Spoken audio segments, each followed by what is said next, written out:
Reflexión del fallecido sacerdote jesuita, padre Luis María Mendizábal, acerca del Espíritu Santo.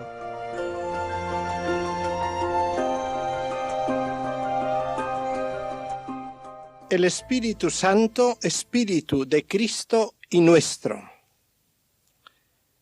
Actualidad y centralidad de este tema en la doctrina cristiana. Empezamos estas charlas sobre el Espíritu Santo, Espíritu de Cristo y nuestro, con una oración que leemos en Guillermo de San Teodorico. Aficiónanos a ti, Espíritu Santo, Santo Paráclito, Santo Consolador, consuela la pobreza de nuestra soledad, que no busca desahogo fuera de ti. Ilumina y vivifica el deseo del que tiende para que se haga amor que ya disfruta. Nos indica este texto cómo el Espíritu Santo, que de hecho está dentro de nosotros, comunica un dinamismo al alma y tiende a que el deseo se convierta en fruición, a que llegue a la plena unión. Con este deseo vamos a entrar en un tema que es, por una parte, sumamente actual y sumamente delicado por otra. Es sumamente actual, y no solo en lo que se refiere directamente a la vida de oración y a sus dimensiones personales y místicas, sino también en lo que toca a la dimensión apostólica y evangélica de nuestro tiempo en la Iglesia. De hecho, el Papa Pablo VI, en su documento sobre la evangelización del mundo contemporáneo, dice: las técnicas de la evangelización son buenas, pero ni las más perfeccionadas podrían reemplazar a la acción discreta del Espíritu. El Sínodo de los Obispos de 1974, insistiendo mucho sobre el puesto que ocupa el Espíritu Santo en la evangelización, expresó el deseo de que pastores y teólogos estudiaran profundamente la naturaleza y la forma de la acción del Espíritu Santo en la evangelización de hoy día. Este es también nuestro deseo, continúa el Papa Pablo VI. Al mismo tiempo que exhortamos a todos y cada uno de los evangelizadores a invocar constantemente, con fe y fervor, al Espíritu Santo y a dejarse guiar prudentemente por él como inspirador decisivo de sus programas, de sus iniciativas, de su actitud evangelizadora.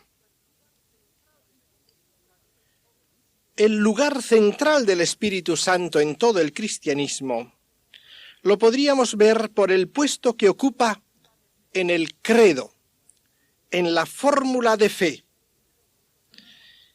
En el credo encontramos tres partes que podríamos distinguir como creo en el Padre, creo en el Hijo, creo en el Espíritu Santo. Y a cada uno de ellos se le añade su acción propia. Creo en Dios Padre Todopoderoso, Creador de cielo y tierra.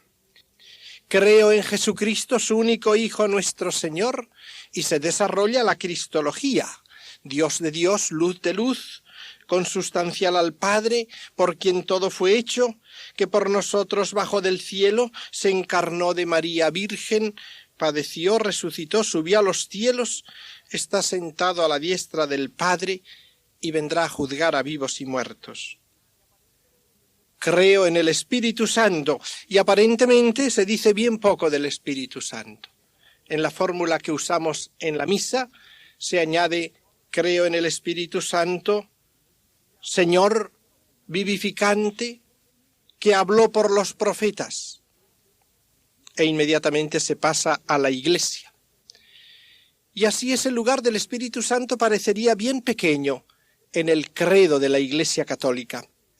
Pero debemos comprender que cuanto en el credo viene después de la afirmación de la fe en el Espíritu Santo, se refiere precisamente a la acción de ese Espíritu Santo en la Iglesia.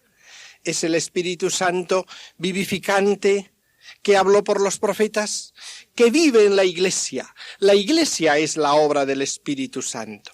Y dentro de la Iglesia la santificación, desde el bautismo, la reconciliación y el perdón de los pecados, hasta la resurrección final de la carne, la santificación y la divinización del hombre. Las afirmaciones sobre los medios de salvación desarrollan la primera fe expresada al Espíritu Santo.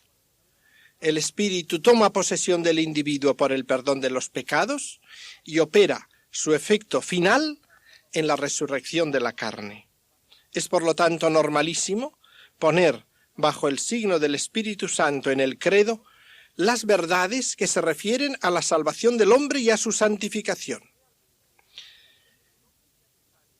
Realmente, el Espíritu Santo es en verdad el primero de los dones que nos vienen de la redención operada por Cristo.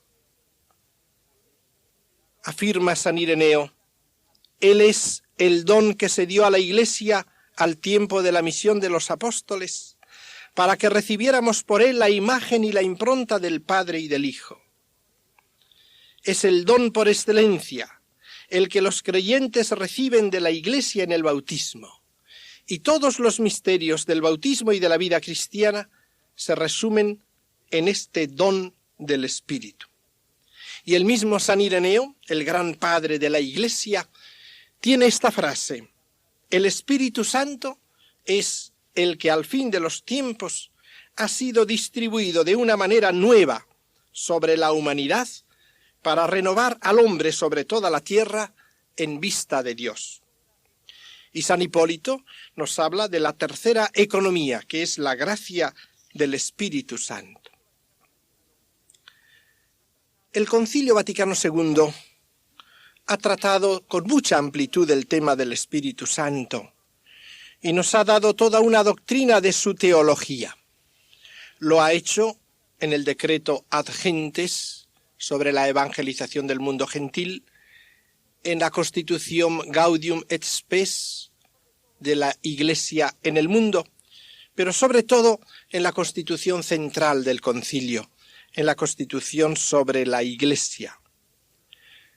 Enseña el Concilio que el Espíritu que procede del Padre al mundo mediante Cristo y que da vida al mundo, aun estando presente a la entera evolución del mundo y llevando él mismo a cumplimiento la obra de la salvación, se ha difundido en Pentecostés sobre la Iglesia como en su lugar privilegiado. Habita en ella, habita en el corazón de los fieles como en templo, en ellos ora, les da testimonio de su adopción de hijos, guía a la Iglesia hacia la plenitud de la verdad, la unifica en la comunión, en el ministerio, la instruye, la dirige con diversos dones jerárquicos y carismáticos, le hace rejuvenecer con la fuerza del Evangelio, la renueva continuamente, conduciéndola hacia la perfecta unión con Cristo. El Espíritu da vida, unidad y movimiento a todo el cuerpo. Nos recuerda el Concilio que los padres compararon su función sobre la Iglesia con la que ejercita el principio vital, el alma, en el cuerpo humano. Desde el interior mueve a amar a Dios con todo el corazón, produciendo en los fieles la caridad. Su fuerza sigue suscitando el pueblo de Dios entre todas las gentes de la tierra, lo recoge de entre todos los pueblos y los gentiles para formar una estirpe elegida, sacerdocio real y pueblo santo. Las varias comunidades locales, aunque pequeñas y pobres y dispersas, están vivificadas y animadas por la plenitud sobreabundante de sus dones. Todo esto nos va diciendo el Concilio en la Constitución sobre la Iglesia, hablándonos del Espíritu Santo y de su acción en la Iglesia. Pues bien, esta es la realidad. Este es el misterio central maravilloso digno de ocupar nuestra atención, de que lo vivamos sobre todo en la riqueza de su plenitud. Es verdad que hay mucha gente que no ha oído hablar explícitamente, que no ha pensado mucho reflejamente en el Espíritu Santo, y sin embargo están llenos de Espíritu Santo. De suyo son dos cosas distintas. El Espíritu Santo está y opera en nosotros sin que muchas veces conscientemente tengamos idea de su acción y de su presencia, reflejamente, pero es consolador y muchas veces es camino también para una interiorización de vida espiritual, el rumiar, el captar esta realidad maravillosa, el elevar la mirada hacia ella, hacia ese fruto de la redención que es el Espíritu Santo. Por otra parte, es un tema muy delicado, porque hay en muchos ambientes una aparente gran devoción al Espíritu Santo. Esta devoción ha sido suscitada en la Iglesia por Dios. Encontramos movimientos llenos de devoción hacia el Espíritu Santo, movimientos carismáticos, movimientos estimulados por la conciencia de la realidad del Espíritu Santo, atraídos por él. Pero creo que tenemos que ejercitar en este campo un discernimiento particular. En algunos hay una inclinación hacia el Espíritu Santo porque en el fondo les agrada una cierta forma impersonal de la presentación del Espíritu Santo. Parece que al hablar del Padre y del Hijo hablamos de algo como más concreto.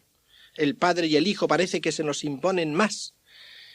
Y no sé cómo el Espíritu Santo parece como que aletea, como que va y viene. Parecería que casi uno domina más al Espíritu Santo. El Espíritu Santo nos viene como más flexible. Parece que favorece más la espontaneidad, la iniciativa personal.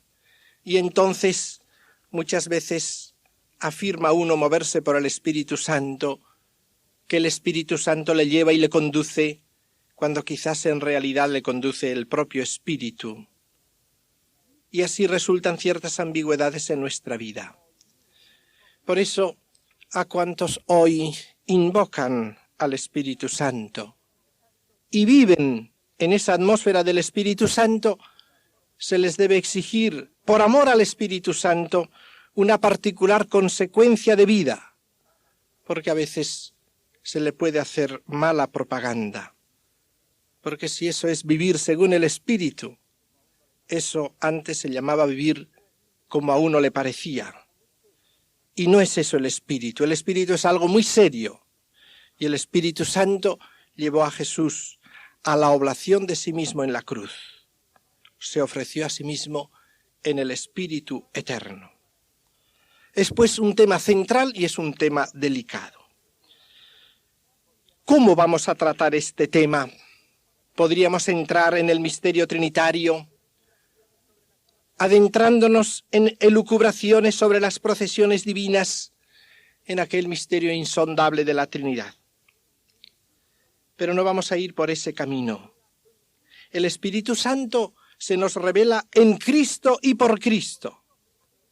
Quien ve a Jesús, Hijo de Dios, en su manifestación plena, ve al Padre, pero no solo al Padre, en alguna manera ve al Espíritu Santo, descubre en él su secreto.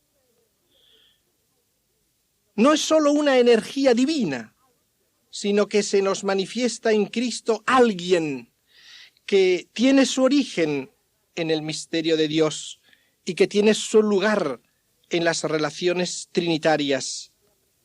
Y es exaltante que sea precisamente el rostro de un hombre el que nos introduce en la inteligencia de una persona divina y de la misma vida infinita de Dios. Precisamente por la entrada de Jesús de Nazaret en lo íntimo de la divinidad y por su colocación en el origen eterno del Espíritu, este Espíritu adquiere ante nosotros una concreción particular y se nos manifiesta el sentido de la efusión del Espíritu de Dios sobre el mundo. Y desde ahí llegamos a verlo como alma de la Iglesia, como alma del cristiano, nuestro espíritu. Es un misterio insondable que nos es ciertamente imposible entender, pero que podemos barruntar. Es un misterio insondable. Lo hemos de experimentar en cierta manera, y hablo de una experiencia en sentido espiritual, no precisamente de esas experiencias exaltantes de un momento. Una experiencia profunda, muy verdadera. Jesús decía, hablando en la última cena, cuando venga el Paráclito, entonces conoceréis que el Padre está en mí y yo en el Padre y vosotros en mí. Entonces lo conoceréis. Ese conocer no es precisamente ver con los ojos corporales, es experimentar internamente. Lo mismo que dice Jesús en el mismo sermón de la cena, un poquito y no me veréis, y otro poquito y me volveréis a ver. El mundo no me verá, pero vosotros me veréis, porque yo vivo y vosotros vivís. Esa vida de Cristo y nuestra es el Espíritu Santo, esa vida del Espíritu que ha invadido la humanidad de Cristo y que Él nos comunica a nosotros. Pentecostés, en su contenido fundamental, que no es precisamente el ruido del viento, que no es precisamente la visibilidad de aquellas lenguas de fuego, sino su contenido íntimo, la comunicación del Espíritu Santo, el hecho que está bajo esas apariencias, bajo ese vendaval, esa realidad es la que se nos comunica también a nosotros. El viento, las lenguas, aun cuando atrae nuestra imaginación, como la traen también en algunos fenómenos ciertos ruidos exteriores que tienen una particular atracción de nuestra imaginación y de nuestra inclinación humana. Pero ese viento y esas lenguas, esos fenómenos tan visibles, no son lo sustancial. Lo sustancial, la comunicación del espíritu, es visible en la conciencia, a manera de otros hechos interiores, cumpliendo la palabra de Jesús, estará en vosotros y permanecerá en vosotros. Terminología fundamental en San Juan. Permanencia del Espíritu. Es una era nueva, muy superior, hasta el punto que llega a decir Jesús que siendo el Bautista el mayor de los hijos nacidos de mujer, el más pequeño del reino de los cielos es mayor que Juan Bautista. Porque estamos en una nueva situación, en esta comunicación del Espíritu Santo. Realmente es una era nueva, expresada en una palabra misteriosa que ocupará nuestra atención en ocasiones sucesivas, cuando en el capítulo 7 de San Juan Jesús dice aquella palabra misteriosa: quien tenga sed, que venga a mí, y beba quien cree en mí. Y en aquella ocasión añade Juan, esto lo decía del Espíritu que iban a recibir los que creyeran en él, porque todavía no había Espíritu, porque Jesús aún no había sido glorificado. Aún no había Espíritu. Todavía no había Espíritu. Palabra pues misteriosa que está indicando esa era nueva. Claro está que en cierta manera había Espíritu. Claro está que vemos personajes inspirados por el Espíritu, movidos por el Espíritu. Y sin embargo Juan dice, todavía no había Espíritu. Y es que hay un cambio fundamental.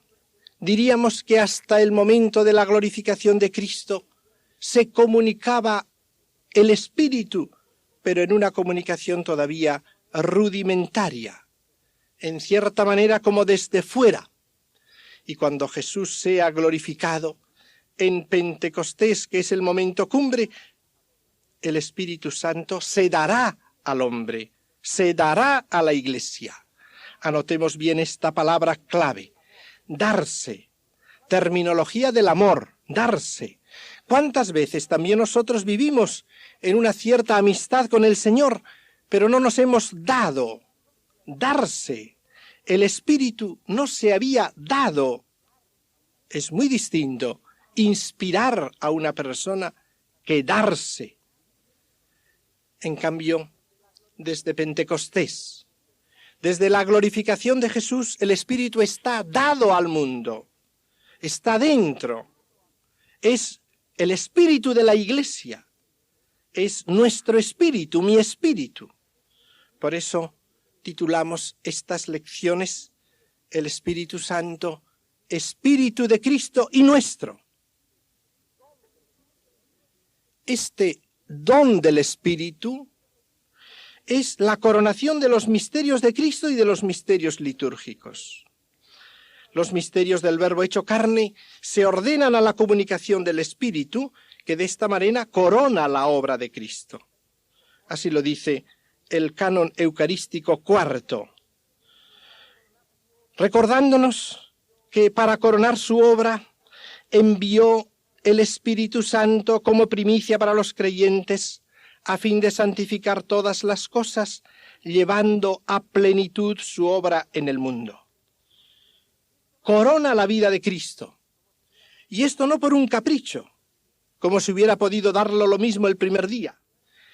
El proceso es que el Verbo se hace carne y con esa naturaleza humana realiza la redención del mundo. Y luego comunica el Espíritu Santo a través de esa humanidad glorificada y lo da a los hombres. Son matices que iremos viendo más adelante. Ahora solo presentar esa síntesis de la coronación de la obra de Cristo. Y podemos decir también que en el Espíritu Jesucristo viene a nosotros, el Señor vuelve a nosotros. Lo que Él había anunciado, un poquito y me volveréis a ver. El Señor vuelve a nosotros e inicia de esta manera el misterio de la Iglesia. Comienza a realizarse la misión de la Iglesia en sentido pleno. Por eso el Señor les había dicho, no os mováis de Jerusalén hasta que no recibáis el don del Espíritu prometido por el Padre. Y una vez que reciben el don del Espíritu, la Iglesia se convierte en el lugar privilegiado del Espíritu Santo. El Espíritu se comunica en la Iglesia y por la Iglesia, realidad que a veces no consideramos con suficiente realismo. La acción del Espíritu Santo sucede en el misterio de la Iglesia, templo suyo. No uno de tantos templos posibles, es el templo del Espíritu Santo. Y es verdad que el Espíritu Santo actúa también en los paganos, en los gentiles, pero no se da sino en la Iglesia. La encarnación es ley de la economía del Nuevo Testamento.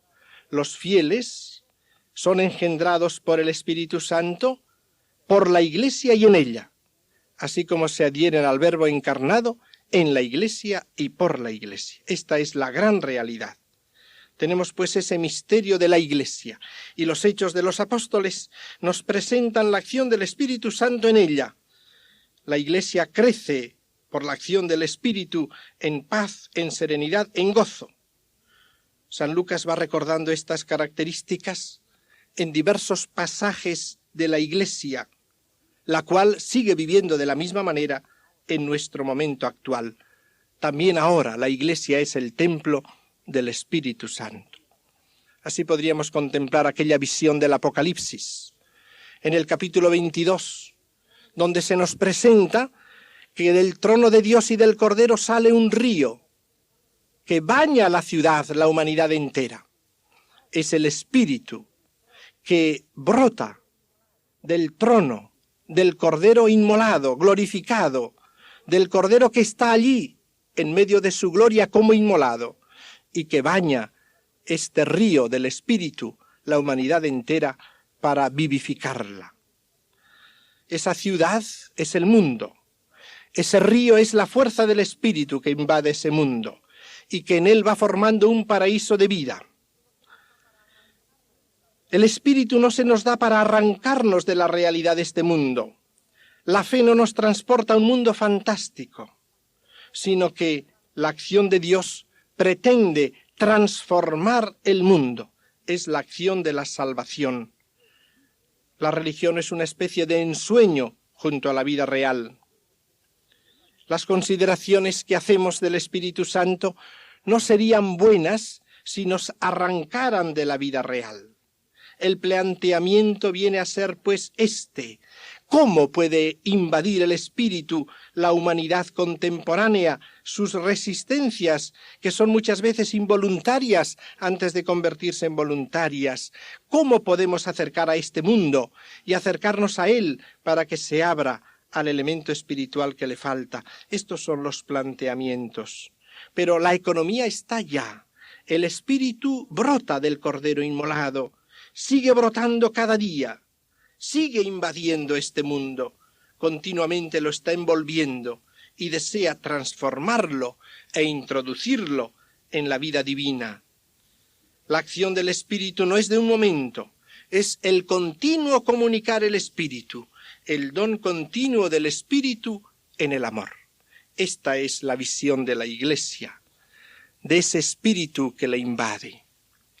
Y esta realidad la hemos de vivir litúrgicamente y personalmente. También litúrgicamente Pentecostés viene a ser la coronación de los misterios litúrgicos. Viviendo litúrgicamente los misterios de Cristo, el cristiano va tendiendo a una continua posesión del Espíritu. Y como decimos de los misterios de Cristo, podemos decir también que la comunicación del Espíritu es coronación de cada uno de los misterios litúrgicos. Se da en todos ellos, y a través de todos ellos se prepara una donación superior, como coronación de cada uno de los sacramentos, del bautismo, de la confirmación, de la Eucaristía, de la penitencia, del orden, del matrimonio, y en esos sacramentos actúa el Espíritu y se da el Espíritu. Debemos vivirlo, pues, eclesialmente, litúrgicamente y personalmente. Se da, de hecho, a cada uno de los miembros de la Iglesia. Y ese darse constituye el tono íntimo de nuestra vida. Es la presencia del Espíritu Santo. Iniciación al misterio de la vida de gracia. Es el misterio del hombre espiritual cristiano que vive del Espíritu, que es movido por el Espíritu y que tiende a la plenitud del Espíritu. Esto es lo que vamos a tratar nosotros, este misterio central de la vida cristiana. Y para explicar lo que quiero exponer, diré simplemente que mi proyecto es el siguiente. Es como un tríptico maravilloso. El Espíritu Santo forma el corazón de Cristo. El corazón de Cristo comunica a los hombres el Espíritu Santo. El Espíritu Santo forma el corazón de Cristo en el interior de los hombres. Estos temas los desarrollaremos en las lecciones siguientes.